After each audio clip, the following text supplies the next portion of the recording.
Hello, can you hear me?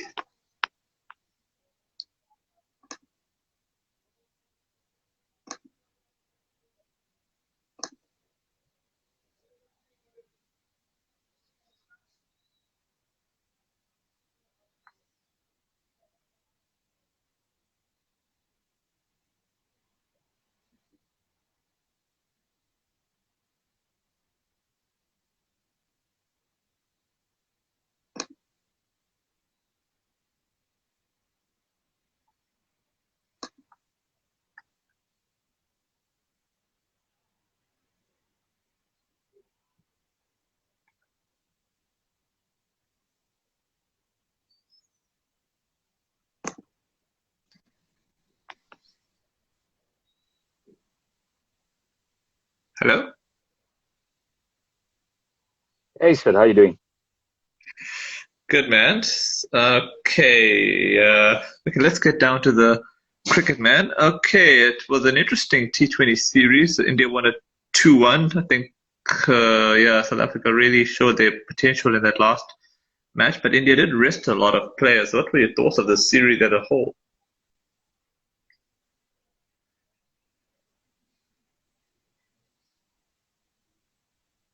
I thought it was a competitive series. Look, I think the first game obviously was a disappointment for the Proteas, Hmm. but the batting got a whole lot better. However, there's still some question marks with the bowling. I think the bowling from both sides wasn't at its best, hey? If you look at the second game as well, really high scoring game. I mean, India came in and they scored a bag of runs, 235. Sorry, 200, what was Hmm. it? 237, if I'm not mistaken, I know. 237 for three. Yeah, you're right. 237 for three. Yeah, that's correct. 237 for three, yeah. And then obviously the Proteas replied to 221. So, yeah, I know Sharma was getting a bit, uh, flustered at the end there with some of the bowlers. So, yeah, it was a run fest in Guwahati, small ground as well. And we saw it. But yeah, a few performances with a bat from both sides. I mean, Sky, he keeps on scoring runs in this format. He's been the best player for this Indian side, as I said before, for the last year. Kendall a year, I think the most runs he scored this year. And Hmm. David Miller. I mean, this is one guy that's really really improved as a player. This season has been a fantastic season for Miller, from the IPL right up to the internationals. It's been a fantastic year for Muller with the bat, and that was sublime innings. I mean, he really got SA close there. However, mathematically, it was always out of reach because yet again a poor start. You know, uh, of the innings, and Bavuma again. I mean, falling short very early. Second duck in his innings. Hasn't had a good tour so far with the bat, Hmm. and being captain, uh, just putting more and more pressure on him. So the start was really really disappointing. I mean, we all know what happened in the first game. The first game was a you know that was a shocking collapse. But this game, yeah, again a poor start. They were about 5 for 2, I think. And yeah, I think Bavuma really, really, his form is really, concerning at the moment in terms of this team. And, you just can't make the team as a captain. You really just can't make a team as a captain. You've got to bring something to the team with either bat or ball. And, at the moment, he's woefully out of form. Hmm. Yeah, man. It's hopefully he can deliver the World Cup. Maybe, yeah, it's one of those scary things. But in the first ODI, it was quite interesting. It was a really spicy pitch, not only for the paceman, but even the spinners. And yeah, man, it was nice to see South Africa get over the line. It was a competitive score in hindsight on that sort of pitch. Unusual for an Indian track to be like that, eh? Yeah, I mean, the one day series pretty interesting. Look, I think 40 over game. It's never Hmm. ideal. It's never ideal.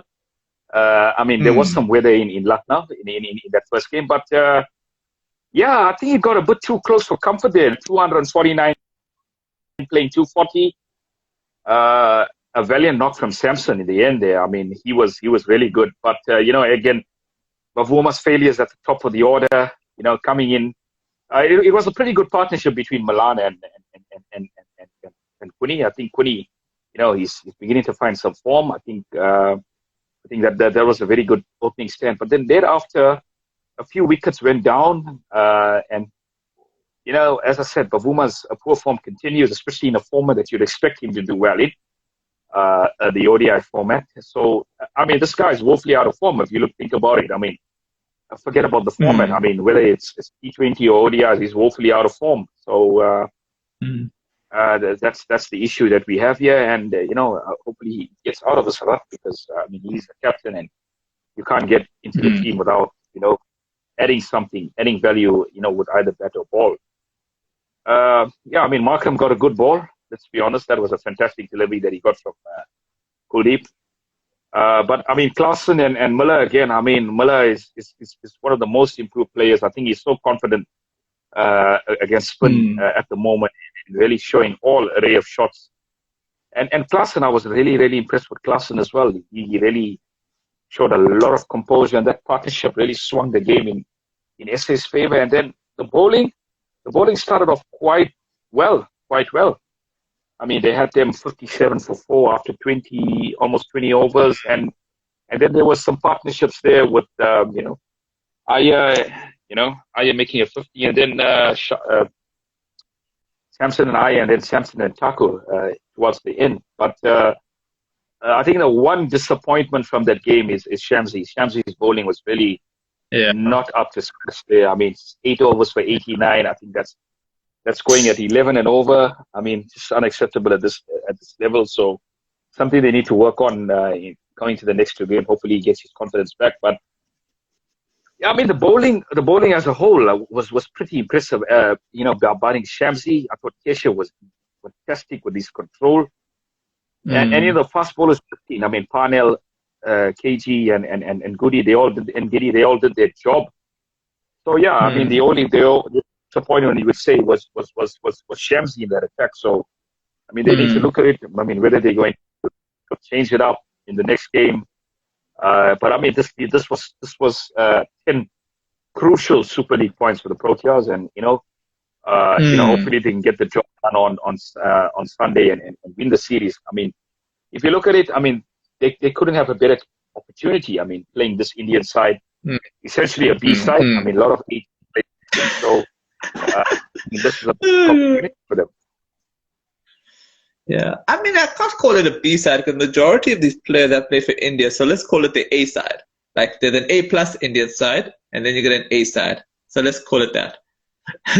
but still, as you said, an opportunity. I agree with you. Yeah, I would call it B side because none of the players are actually going to the World Cup. I'll call it a B side, but none of these players are actually going to the World Cup. I mean, we all know. What about B plus? What about B plus? If there's such a thing, B plus. well, B and B plus doesn't make any difference. So, you know, I mean, it's essentially a 16 team. It's a 16 team you're playing. So, I mean, a lot of the Proteas first team players are in the squad. So, you're essentially playing second stringers. So, to look at that, that's really important. That's yeah. Okay. So I'm predicting. I think India will win the second one just to make the series interesting. But I wouldn't be surprised if we wrap it up.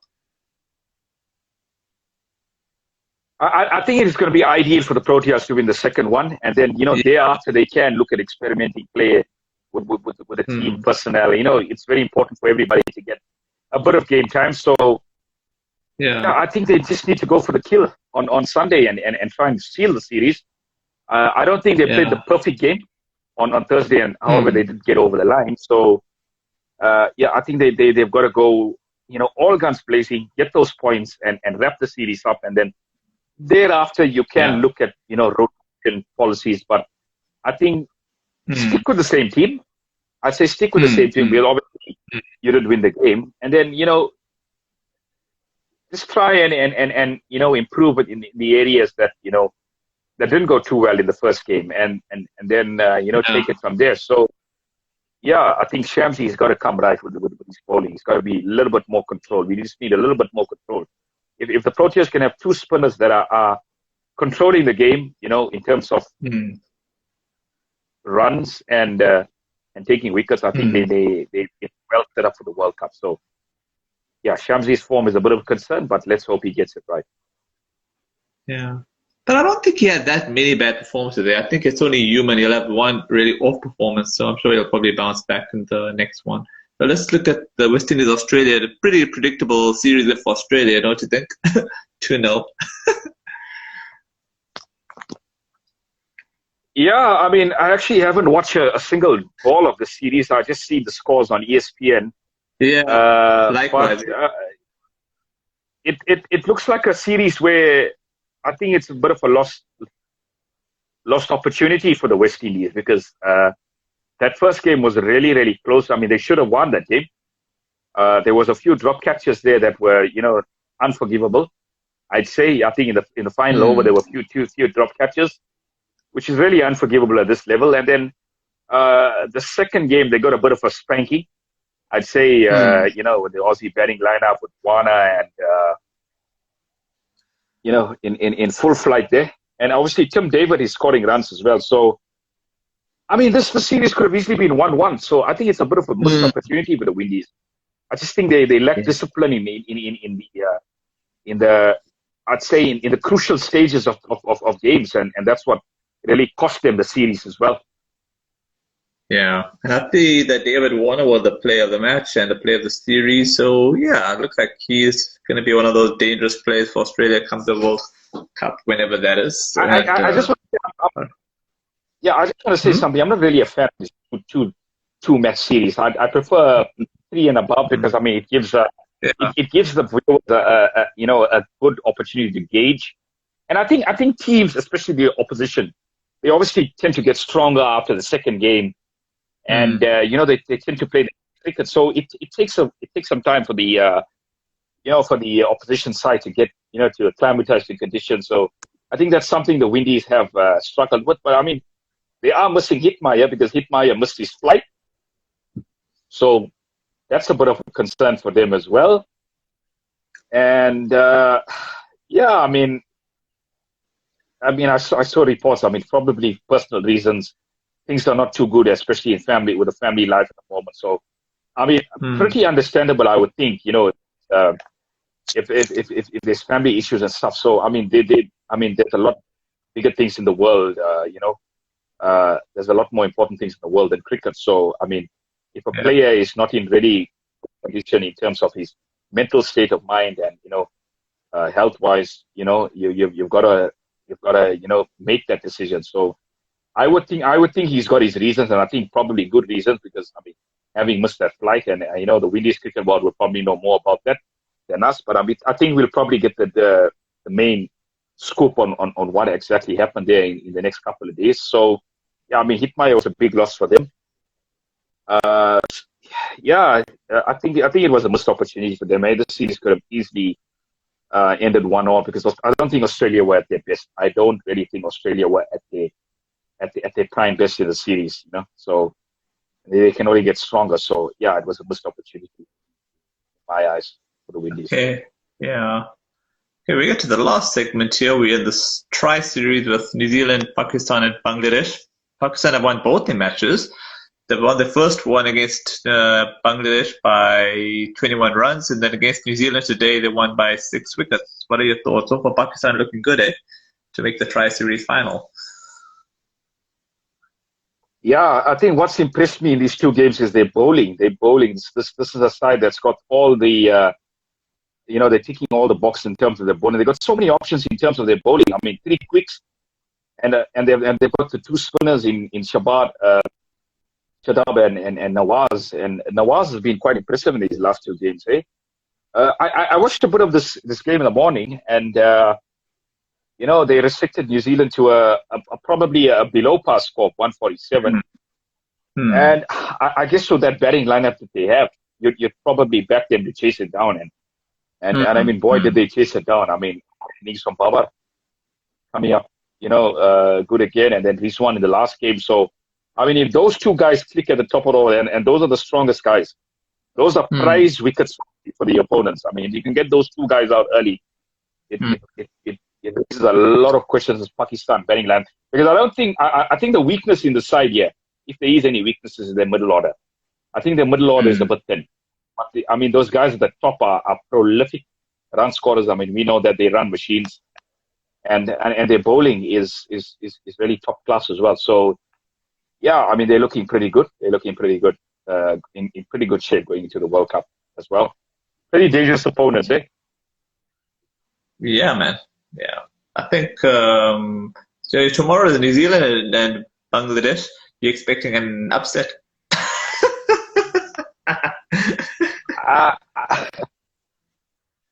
Yeah, I mean, I look at the New Zealand side. I think they're lacking something. I think they're lacking a player that can actually take the game away from the opposition. That actual big hit. That's the teams. Most of the teams, top teams, have that finisher. I mean, like the likes of the Maxwell, the likes of a Pandya, a Miller. Sort of the top. But I'm looking at this New Zealand batting lineup. There's too many anchors in the side. Yeah, I feel. You've got the likes of Williamson. You've got a guy like Conway. You can't have too many of those guys in the side that play the same brand of cricket. And I know they've got a bit of a middle order in terms of Phillips and who's the other guy? I'm just trying to get his name. Phillips and I can even look at that squad of theirs. You got Nisham. Sorry, Nisham. Jimmy Nisham. Yeah. And there's a bit of inexperience there with the likes of Bracewell. I mean, I don't think Bracewell is that experienced at this level against top teams. I don't think he's played enough games. So, yeah, that's my concern with New Zealand at the moment. The batting is not looking very good, eh? Batting is looking a bit thin for me heading into this World Cup. I think they're a side that, I don't know if they're a side that can score 200, Sid. That's my main concern with the New Zealand side. But, I mean, they are playing Bangladesh, so I'm expecting a better performance from them tomorrow. But, I mean, Bangladesh cannot be taken lightly, anymore. So, yeah, it's going to be a pretty competitive game, but I think New Zealand would probably want to bounce back. I expect them to bounce back. I think we're going to see a better batting performance because the batting performance today was really average from them. So, yeah, a better performance, try and seal that. Yeah. I think they were probably ring rusty, They haven't played in a while, and then they played on an interesting surface, I think. I think they probably batted first. I think they probably won the toss, if I could remember, and they batted first, if I'm correct. Yeah. Yeah, I guess so, because, I mean, they wanted to obviously get first conditions of the pitch and stuff. But I think bowling would have probably been a better option there. Bowling would have probably been a better option, and chasing the night is obviously much better, as we've seen. So yeah, I think it was a tactical error from Williamson there to actually bat first. But look, I'm a real fan of this Troy series. I think it makes for really exciting viewing. And it keeps teams on their toes. I mean, every game is like essentially a must-win to try and get into the final. So yeah, I mean, may it continue for a long time. So yeah, this is really, really exciting to have a Tri series, and yeah, I mean, I hope it continues. It's a really great idea that they've obviously come up with New Zealand cricket. So kudos to them for this idea. Oh, okay. I thought it was Pakistan's idea, because I know they've always been pitching for Tri series, but it doesn't really matter whose idea it is. I think it's a good thing to happen. Especially if you can have you could call it lower nations also joining in. Like, you could have like a quadrangular. You have like maybe Afghanistan, you have Ireland, and then you have the big cheeses like Australia, South Africa, or any two top teams. It'll be good, for the world game.